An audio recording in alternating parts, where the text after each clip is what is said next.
সারা বাংলাদেশ জানে যে বেহেশতের টিকিট বিক্রি করার নাম করে ভোট চাওয়া হচ্ছে। ভোট নিয়ে আমি কোনো সংশয় দেখি না, কোনো ষড়যন্ত্র দেখি না। কারণ মনের মধ্যে যদি ভোট বানচালের কোনো স্বপ্ন থেকে থাকে, ওটা স্বপ্নই থেকে যাবে, কখনো বাস্তবে রূপ পাবে না।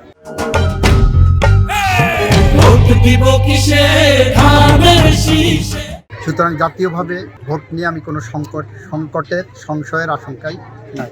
দ্বিতীয়ত হলো, শৈলকুপায় সন্ত্রাসের রাজত্ব ছিল একসময়। আপনারা যারা উপস্থিত আছেন তারা জানেন, গত 17 মাসে শৈলকুপার থেকে শান্তির জনপদ আর কোনো জায়গায় বাংলাদেশ ছিল বলে আমার জানা নাই। বিচ্ছিন্নভাবে দুই একটি ঘটনা যদি কেউ ঘটানোর চেষ্টা করে, সেটা আমি বিশ্বাস করি আইনিভাবে মোকাবেলা করা হবে।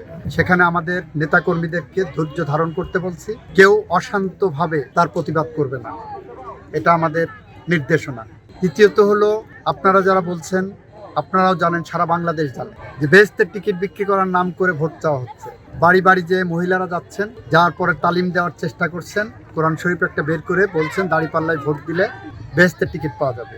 আপনারা দেখেছেন, তাদের একজন প্রার্থী ঝালুকাঠিতে বলেছেন সিগারেটে শুকটান দিতে দিতে দাঁড়িপাল্লায় ভোট দিলে তার সব গুনাহ মাফ হয়ে যাবে। আমরা বলছি এটা ইসলাম বিরোধী কথা, এটা শিরকি কথা একদিকে, যেমন অন্যদিকে আমাদের প্রচলিত নির্বাচনী আইন যেটা আছে, নির্বাচনী আইনের এটা লঙ্ঘন।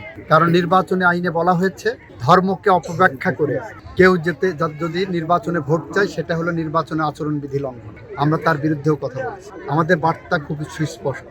আমরা সন্ত্রাসের বিরুদ্ধে, আমরা মাদকের বিরুদ্ধে, আমরা রক্তপাত, হানাহানি, প্রতিহিংসার বিরুদ্ধে, আমরা শিক্ষার পক্ষে, স্বাস্থ্যের পক্ষে, উন্নয়নের পক্ষে, আইনের শাসনের পক্ষে, নারীর পক্ষে। আমরা বাংলাদেশের নবজাগরণের পক্ষে, বাংলাদেশের উন্নয়নের পক্ষে, আমরা পরিবর্তনের পক্ষে, আমরা একটি সাস্টেনেবল বাংলাদেশের পক্ষে। সেই মহাসড়কে আমরা হাঁটা শুরু করেছি তারেক রহমানের নেতৃত্বে।